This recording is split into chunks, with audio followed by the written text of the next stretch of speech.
हाँ हाँ। ओम शांति। ॿुधंदासीं मिठड़े बाबल जा अॼु जा मिठड़ा महावाक्य। अॼु जी तारीख़ आहे। बाबा असां ॿारनि प्रति चवनि था, मिठड़ा ॿार, बेहद जो बाबा आयो आहे तव्हां ॿारनि खे ज्ञान जो श्रृंगार करणु, ऊंच पद पाइणो अथव त सदा श्रृंगारित रहो। श्रृंगारित माना ज्ञान धन सां, ज्ञान सां श्रृंगार करणु। बाबा चवनि था बेहद जो बाबा आयो आहे तव्हां ॿारनि जो ज्ञान सां श्रृंगार करणु, ऊंच पद अगरि पाइणो आहे त सदा पंहिंजे श्रृंगार खे, ज्ञान जे श्रृंगार खे कायम रखिणो आहे। प्रश्न आहे अॼु जो, कहिड़े ॿारनि खे ॾिसी करे बेहद जो बाबा ॾाढो ख़ुशि थींदा आहिनि? कहिड़े प्रकार जे ॿारनि खे ॾिसी बेहद जो बाबा ख़ुशि थींदा आहिनि? उत्तर में बाबा ने चयूं, जेके ॿार सर्विस जे लाइ एवर रेडी रहंदा आहिनि, अलौकिक ऐं पारलौकिक ॿिन्हिनि पिता खे पूरी तरह सां फॉलो कंदा आहिनि। अलौकिक ब्रह्मा बाबा ऐं पारलौकिक शिव बाबा, है न। जीअं डायरेक्शन ॾींदा आहिनि ॿई ब्रह्मा बाबा ऐं शिव बाबा, वैसे उहे ॿार बाबा खे फॉलो कंदा आहिनि। उहे ॿार बाबा खे ख़ुशि कंदा आहिनि। बाबा ॾिसी करे हुन ॿारनि खे ख़ुशि थींदो आहे, है न। बाबा चवनि था ज्ञान योग सां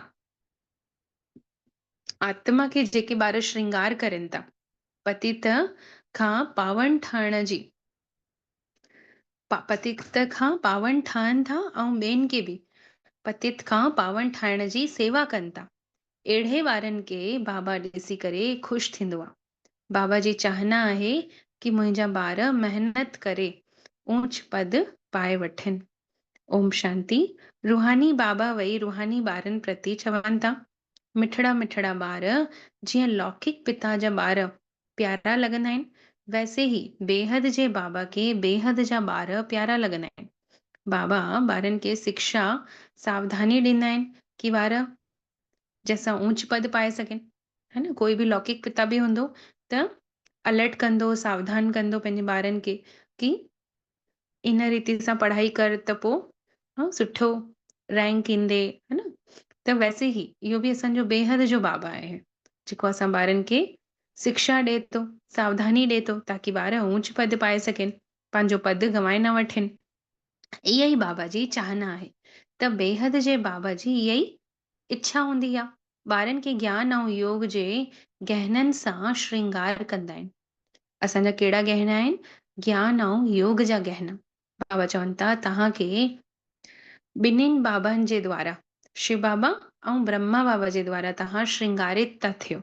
अलौकिक बाबा बि ॾिसी तव्हांखे ख़ुशि थिए थो, ज्ञान योग सां श्रृंगारित ॾिसी, ऐं पारलौकिक बाबा बि ख़ुशि थींदो आहे। जेको सुठे रीति ॿार पुरुषार्थ कंदा आहिनि, उन्हनि जो बि गायन आहे फॉलो फादर।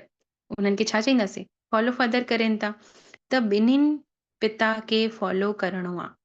हिकु आहे रूहानी पिता शिव बाबा ऐं ॿियो आहे अलौकिक पिता ब्रह्मा बाबा।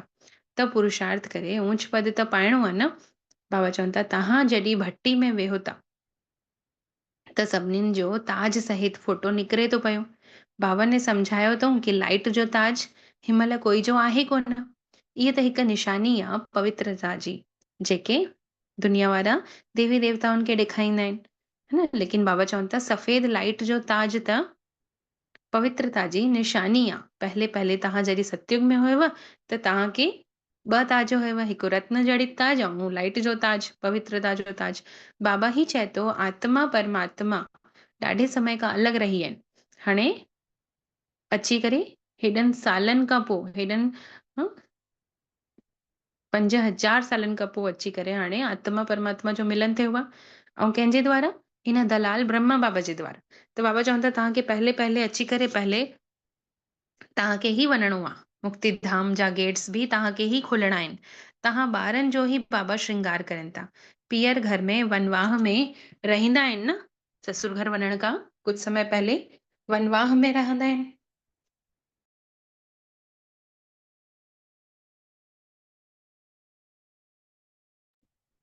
त बाबा चवनि था पीअर घर में वनवाह में रहंदा आहिनि, हिन समय तव्हांखे ॾाढो साधारण रहणो आहे। इहो असांजो पीअर घर आहे। पोइ वरी सतयुग में ससुर घर हली वेंदासीं।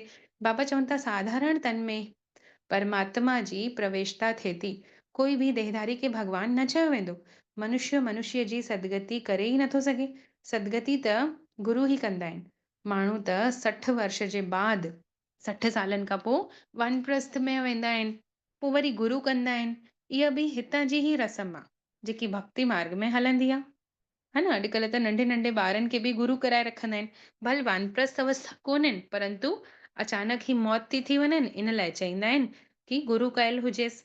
त बाबा चवनि था जीअं बाबा चवंदा आहिनि कि तव्हां सभई आत्माऊं आहियो, हक़ अथव तव्हांखे परमात्मा पिता जो वरसो पाइण जो, जन्म सिद्ध अधिकार आहे असांखे। उहो चए बि थो कि गुरु बग़ैर ठोर न पायो, अर्थात ब्रह्म में लीन कोई थी नथो सघे। त हिते असांजो सतगुरु मिलियो आहे असांखे, जंहिंजे बिना असांखे ठोर नथो मिले। त बाबा चवनि था तव्हांखे त लीन न थियणो आहे। इहे लीन थियण त भक्ति मार्ग जो अक्षर आहे। आत्मा त स्टार मिसाल बिंदी आहे। बाबा भी बिंदी आहे। उन बिंदी खे ई ज्ञान सागर चयो वियो आहे। तव्हां बि नंढड़ी सी आत्मा आहियो। उन नंढड़ी सी पॉइंट ऑफ लाइट आत्मा में ई पूरो ज्ञान भरियल आहे। तव्हां फुल ज्ञान वठो था पिया, है न, बाबा खां पास विद ऑनर थियो था। ईअं न कि शिवलिंग कोई एॾो वॾो आहे जो एतिरो वॾो वॾो ठाहिनि था। न, जीअं आत्मा बिंदी, वैसे बाबा भी परमात्मा शिव भी बिंदी आहे। बस ॾींहों ॾींहारी वॾो वॾो ठाहींदा था वञनि। जेतिरी वॾी आत्मा ओतिरो ई परमात्मा। परमात्मा परम धाम मां रहंदो आहे ऐं आत्मा परम धाम मां बि आत्मा भी परम धाम में रहंदी आहे। उतां अचे थी हेठि पाठ वॼाइण। बाबा चए बि थो कि मां अचां ई थो पाठ वॼाइण, पर है न, लेकिन बाबा गर्भ में प्रवेश नथो करे, अवतरित थियनि था साधारण शरीर में। परंतु मूंखे त पंहिंजो शरीर आहे कोन, मां रूप बसंत भी आहियां। परमात्मा रूप आहे, उन में पूरो ज्ञान भरियल आहे। ज्ञान जी वर्षा बाबा करे थो पियो ॿारनि जे मथां। सभई मनुष्य आत्माऊं पाप आत्माऊं ऐं पुण्य आत्माऊं ठहनि थियूं। जॾहिं सतयुग में हुयूं त पुण्य आत्मा चवराईंदी हुयूं, ऐं जॾहिं हाणे कलयुग अंत ताईं पहुची आहिनि त पाप आत्मा चवराइनि थियूं सभु मनुष्य आत्माऊं। त बाबा चवनि था बाबा ही गति सदगति ॾियण आयो आहे। तव्हां सदगति में हली था वञो, बाक़ी सभु गति अर्थात पंहिंजे घर में वञनि थी। सदगति माना असां घर खां पोइ परमधाम खां पोइ पंहिंजे सुखधाम सतयुग में हेठि लहूं था त सदगति मिले थी, ऐं ॿियनि खे केवल गति मिले थी। ऐं असांखे गति सदगति ॿई थो मिले। उहो आहे ही स्वीट होम। जेके सभिनीनि खे गति मिले थी न, उनखे स्वीट होम चयो वियो आहे। बाबा चवनि था आत्मा ही हिन कननि जे द्वारा ॿुधे थी। त महसूस कयूं मां आत्मा पॉइंट ऑफ लाइट हिन कननि जे द्वारा इहे महावाक्य बाबा जा ॿुधां थी। बाबा चवनि था आत्मा ही हिन कननि जे द्वारा ॿुधे थी पवी, है न। पवित्र ठहण जे बग़ैर बाबा चवनि था, हाणे बाबा चवनि था मिठड़ा मिठड़ा सिकी लधा ॿार वापसि घर हलणो अथव। उन जे लाइ पवित्र ज़रूरु ठहिणो आहे। पवित्र ठहण बग़ैर त कोई वापसि घर वञी न सघंदो। मां सभिनीनि खे वठी वञण लाइ आयो आहियां। आत्माउनि खे ई शिव जी बारात चयो वियो आहे। हाणे शिव बाबा शिवालय जी स्थापना करे रहिया आहिनि। पोइ वरी रावण अची करे वैश्यालय स्थापन करे थो। वाम मार्ग खे वैश्यालय चयो वियो आहे। बाबा वटि ॾाढा वार अचनि था जेके शादी करे करे बि पवित्र रहनि था। सन्यासी चवंदा आहिनि इहो त थी न सघे थो कि कोई शादी करे पवित्र रहे। त बाबा चवनि था ॿई इकट्ठा रही करे कोई पवित्र रहनि, ईअं त थी नथो सघे। सन्यासी सम्झनि त चवनि था हिते सम्झायो वियो आहे इन में आमदनी ॾाढी आहे। मतलब गृहस्थ में रही करे अगर पवित्र रहो था त अञा ज्यादा ऊंच पद मिलंदो। बाबा चवनि था पवित्र रहण सां 21 जन्मनि जी राजधानी मिलेव थी। हिकु जन्म बस पवित्र रहणो आहे, कोई वॾी ॻाल्हि त कोन्हे न। बाबा चवनि था तव्हां काम चिता ते वेही करे बिल्कुलु ई कारा थी विया आहियो। श्री कृष्ण लाइ बि चयो वियो आहे कि गोरो ऐं सावरो श्याम सुंदर इहे सम्झाणी हिन समय जी आहे। काम चिता ते वेहण सां सावरा ठही विया आहियो। पोइ वरी उनखे गांव जो छोरो बि चयो वियो आहे कृष्ण खे। बरोबर हुयो न, लेकिन जॾहिं श्री कृष्ण हुयो तॾहिं न चवंदासीं हुनखे गांव जो छोरो। जॾहिं उहो श्री कृष्ण जी आत्मा पंहिंजे अंतिम जन्म जे अंतिम शरीर में न, दादा लेखराज जो जॾहिं जनम थियो हुयो गांव में, नंढड़ो ॿार हुयो, गांव में घुमंदो फिरंदो हुयो। त उनखे गंवाड़े जो छोकिरो चयो वियो। इहे सभु है न बाबा चवनि था उनजे अंतिम जनम जी ॻाल्हियूं आहिनि। बाबा प्रवेश करे पोइ उनखे सांवरे खां गोरो ठाहे थो। हाणे तव्हांखे हिकु बाबा खे ई यादि करिणो आहे। बाबा तव्हां केतिरा मिठड़ा आहियो, केतिरो मिठड़ो तव्हांजो वर्स आहे। असांखे मनुष्य सां देवता मंदिर लाइक़ु तव्हां ठाहियो था। अहिड़ी अहिड़ी ॻाल्हियूं पाण सां करणी खपेनि कि बाबा असांखे मंदिर लाइक़ु ठाहे थो। मुख खां कुझु बि चवणो कान्हे। भक्ति मार्ग में तव्हां माशूक खे केतिरो यादि कंदा हुयव। हाणे बाबा अची करे मिलियो अथव। बाबा तव्हां त सभिनीनि खां मिठड़ा आहियो। बाबा तव्हां त सभिनीनि सां मिठो हलो था। असांखे असां छो न तोखे यादि कयूं? तव्हांखे त ॾाढे प्रेम सां यादि कंदासीं। है न, शांति जो सागर बि चयो वियो आहे बाबा खे। बाबा ई अची करे सुखनि जी वर्षा ॾिए थो। बाक़ी प्रेरणा सां त कुझु बि न मिलंदो आहे। त जेको ज्ञान बाबा ॾिए थो उन्हनि सां ई सुख जी वर्षा थिए थी। बाबा चवनि बि था कि मां तव्हांखे राजाउनि जो राजा ठाहियां थो। इहो आहे राजयोग, अर्थात तव्हांजे कर्म इंद्रियनि जो मालिक। जेतिरो असां आत्मा ऐं ज्ञान ऐं योग जो श्रृंगार कंदासीं ओतिरो राजा ठहींदा वेंदासीं। आत्मा राजा। हाणे तव्हां बाबा चवनि था मूल वतन, सूक्ष्म वतन ऐं स्थूल वतन में हलण जे लाइ रेडी आहियो। है न, तव्हांजी आत्मा हाणे यात्रा करे थी मूल वतन, सूक्ष्म वतन, स्थूल वतन जी। एतिरी नंढड़ी सी आत्मा कीअं पाठ वॼाए थी? बाबा चवनि था आहे बि ठहियल ठुकियल ड्रामा। इनखे चयो वियो आहे अनादि अविनाशी वर्ल्ड ड्रामा, जेको कॾहिं ख़तम नथो थी सघे। ड्रामा जो चक्र त फिरंदो रहंदो आहे। इन में संशय जी कोई ॻाल्हि ई न हुजे ॿारनि खे। बाबा सृष्टि जे आदि मध्य अंत जो ॿारनि खे राज सम्झाइनि था। तव्हां ही स्वदर्शन चक्रधारी आहियो। तव्हांजी बुद्धि में पूरो ज्ञान फिरंदो थो रहे। बाबा चवनि था तव्हां हुन खां स्वदर्शन चक्र फिराइण सां तव्हांजा पाप बि कटिजंदा था वञनि। बाक़ी स्वदर्शन चक्र फिराइण सां पाप कीअं कटिजंदा? छोकी स्वदर्शन चक्र सां असां पाण खे स्मृति ॾियारायूं था कि असां ई देवी देवता हुयासीं। त पोइ जॾहिं स्मृति ईंदी कि मां देवी देवता हुयमि त पोइ पाप कर्म थींदो न। कोई अगरि चोर खे असां यादि ॾियारायूं कि तूं वास्तव में चोर हुएं ई न, तूं जॾहिं चोरी न कंदो आहे कुझु समय पहले, केतिरो ज्यादा सुठो ॻाल्हाइण वारो, सुठो हलण वारो, सभु तुंहिंजो नालो मतिलबु नालो कंदा हुया कि एतिरो सुठो आहे फलाणो। है न, त हुनखे जॾहिं स्मृति ॾियाराईंदा आहियूं त हुनजो चोरी चकारी जो मन हटजंदो वेंदो अथसि। वैसे ई बाबा चवनि था जीअं तव्हां स्वदर्शन चक्र फिरायो था वैसे ई तव्हां पाप कर्मनि खां बि मुक्त था थींदा वञो। बाक़ी श्री कृष्ण ने कोई स्वदर्शन चक्र हलाए करे हिंसा आदि न कई। हुते त कोई लड़ाई आदि न हूंदी। बाबा चवनि था न काम कटारी हूंदी। काम कटारी हलाइण बि हिंसा आहे। तव्हां त हाणे डबल हिंसक ठहो था पिया। हिन समय तव्हांजी पंज विकारनि सां युद्ध हलेव थी। बाक़ी ॿी कोई युद्ध जी ॻाल्हि ई कोन्हे। हाणे बाबा अथव ऊंच ते ऊंच, पोइ वरी ऊंच ते ऊंच खे इहो वर्षा लक्ष्मी नारायण ठहण जो मिले थो पियो। बाबा चवनि था लक्ष्मी नारायण जहिड़ो ऊंच ठहण जो हाणे असांखे वरसा बाबा ॾियण आयो आहे। जेतिरो तव्हां पुरुषार्थ कंदव ओतिरो ऊंच पद पाईंदव। कल्प कल्प बाबा चवनि था पुरुषार्थ तव्हां कंदा था अचो। जिस्मानी पढ़ाई त एतिरो पद न ॾियाराईंदव जेकी रूहानी पढ़ाई तव्हांखे ॾियाराए थी। ऊंच पद में हली था वञो, लक्ष्मी नारायण जहिड़ा ठहो था। त मनुष्य बाबा चवनि था हिते बि मनुष्य आहिनि लेकिन दैवी गुण कान्हनि। लेकिन हुते जेके मनुष्य हूंदा हुनमें दैवी गुण हूंदा। बाक़ी 8-10 भुजाऊं वारो त कोई मनुष्य हूंदो कोन। छोकी 8-10 भुजाऊं इन करे ॾेखारी अथऊं छोकी 8 शक्तियुनि सां संपन्न हूंदी आहे उते आत्मा। भक्ति में दीदार बि कंदा आहिनि, रोईंदा आहिनि, दुख में अची करे आंसू वहाईंदा आहिनि। चवंदा आहिनि कि बाबा तव्हां चओ था आंसू आया तो फेल। त बाबा चए थो आंसू न अचणो आहे। अम्मा मरे त बि हलवो खायो। अर्थात घर जो कोई सदस्य अगरि शरीर बि छॾे थो लेकिन तॾहिं बि मुरली मिस न करणी आहे। बाबा चवनि था मुरली ज़रूर पढ़णी आहे। अॼुकल्ह त बॉम्बे में बि कई बीमार पइजी था वञनि। है न, मलकानगिरी करके हिकु जॻह आहे जिते नेट न आयो हुयो 7-8 ॾींहंनि खां। त 6-7 ॾींहं हुते नेट न हुयो त मुरली बि न पई पहुची सघे। मुरली जो PDF बि न पियो कढाए सघे कोई।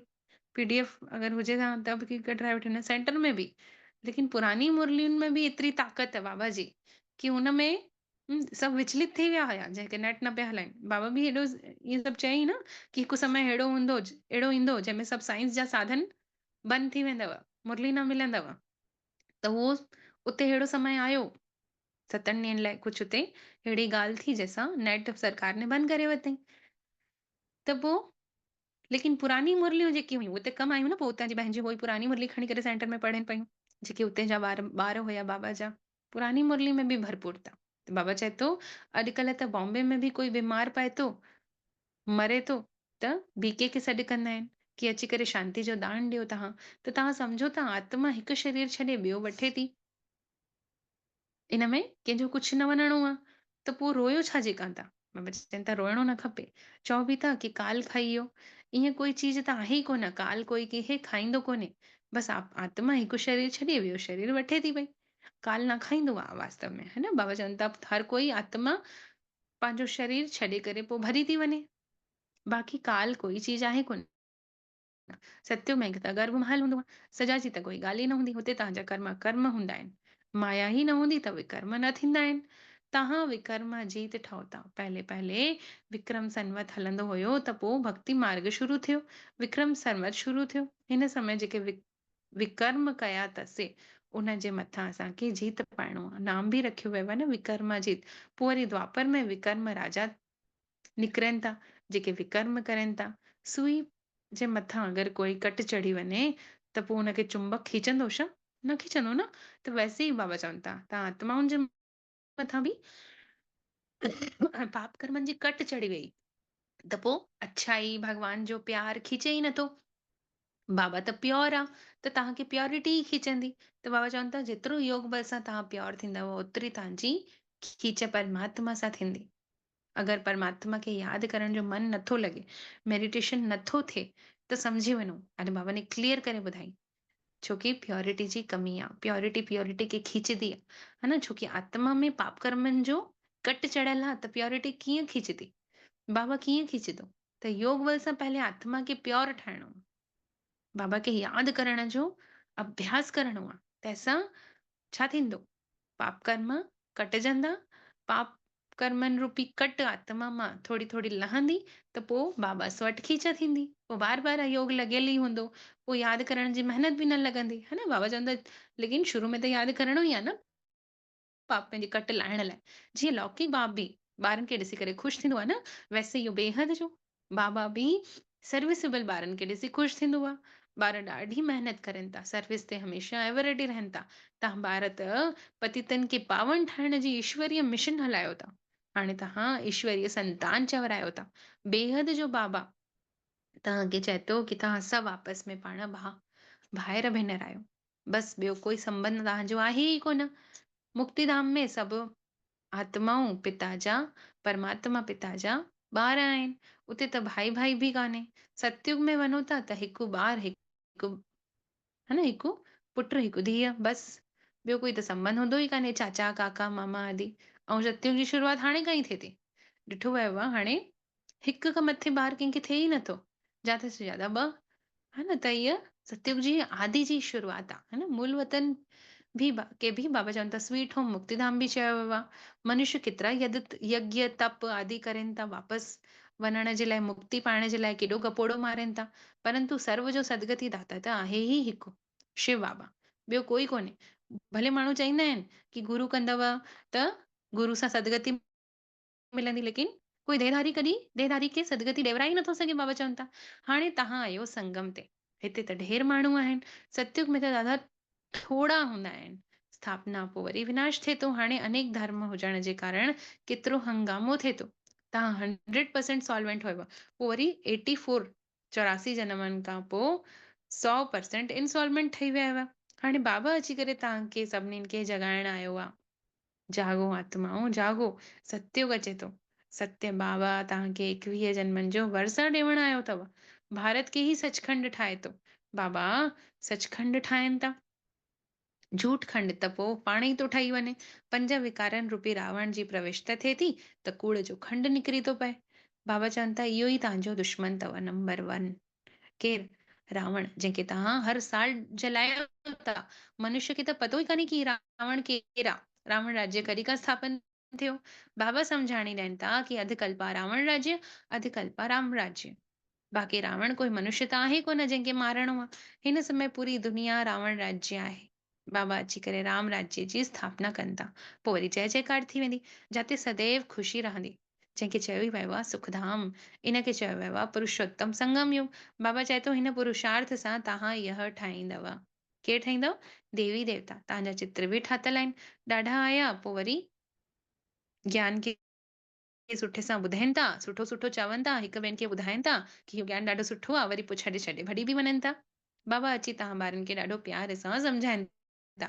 बाबा तव्हांजो टीचर बि अथव, गुरु बि अथव, है न? त सतगुरु जो निंदक ठौर न पाए। सतगुरु जी कॾहिं असांखे निंदा न कराइणी आहे।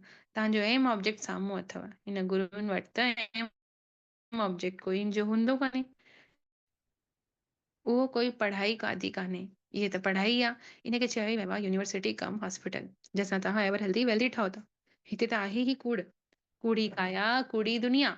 सतयुग में आहे सचखंड, हुते त हीरे जवाहरतनि जा महल हूंदा आहिनि। सोमनाथ जो बि मंदिर भारती मार्ग में ठतल आहे। केतिरो धन हुयो, पोइ वरी मुसलमाननि ने अची करे केतिरो लूटियूं, वॾी वॾी मस्जिद ठातऊं। बाबा तव्हांखे कारुनि जो खजानो ॾियण आयो आहे। मुसलमाननि ने मंदिर लुटे करे मस्जिद ठातऊं। शुरू खां ई तव्हां सभिनीनि खे साक्षात्कार थींदो आयो अथव।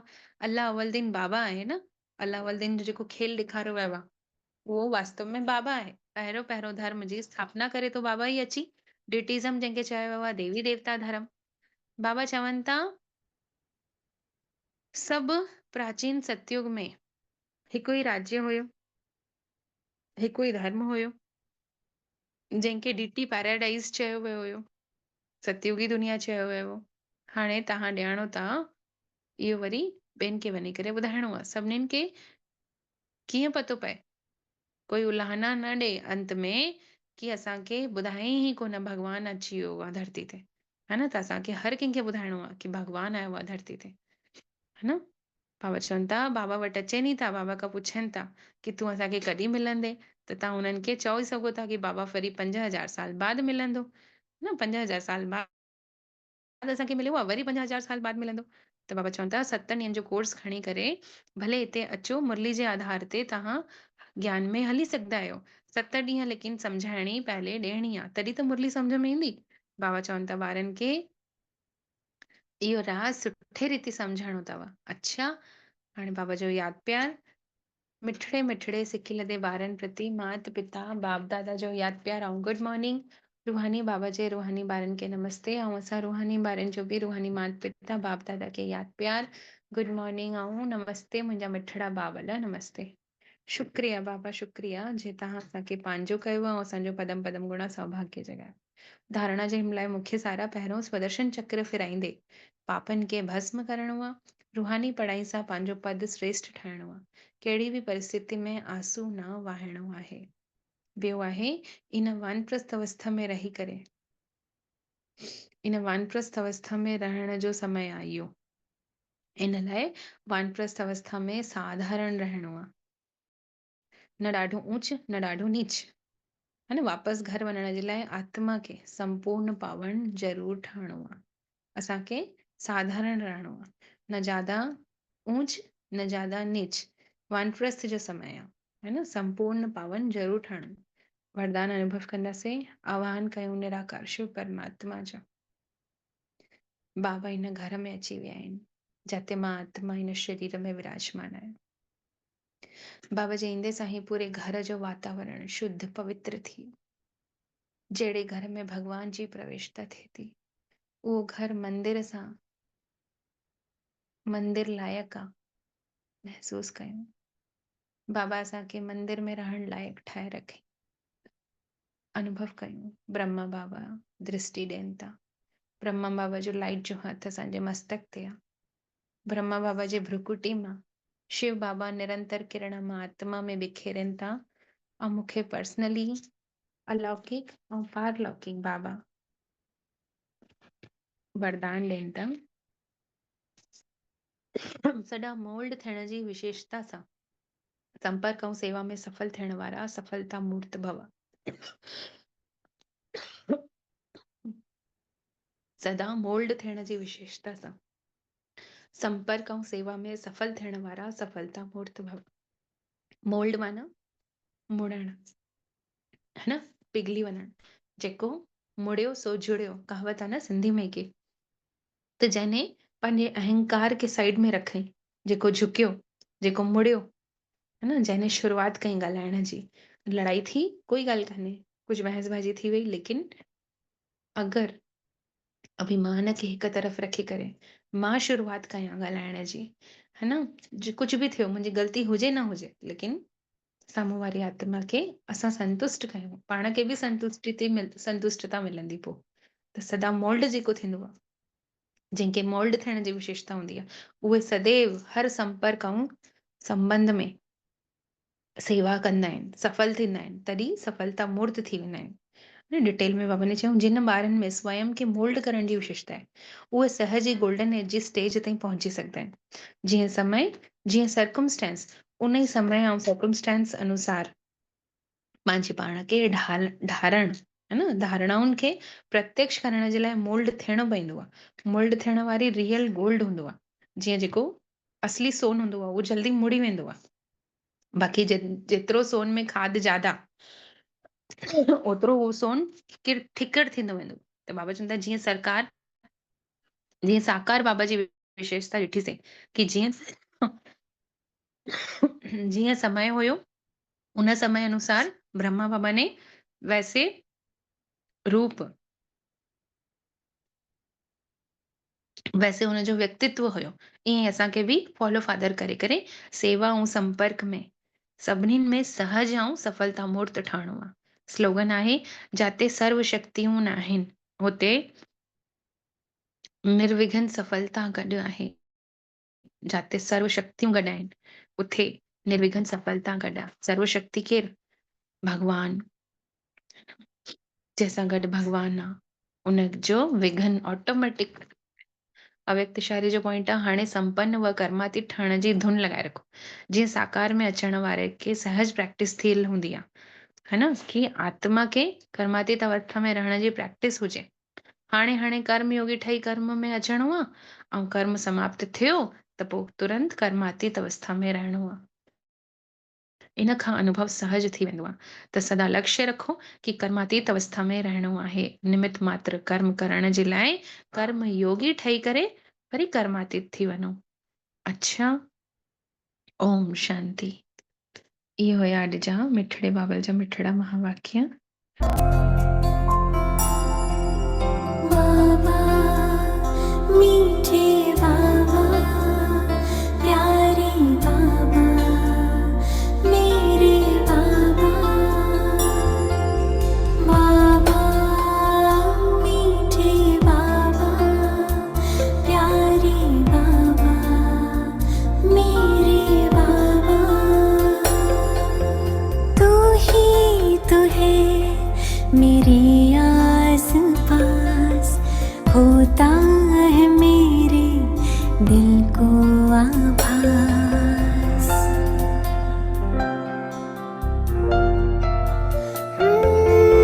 तू ही तो है मेरे आस पास, होता है मेरे दिल को आभास। बजता मन में यही एक सांस, बाबा तुम हो मेरे पास।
रहा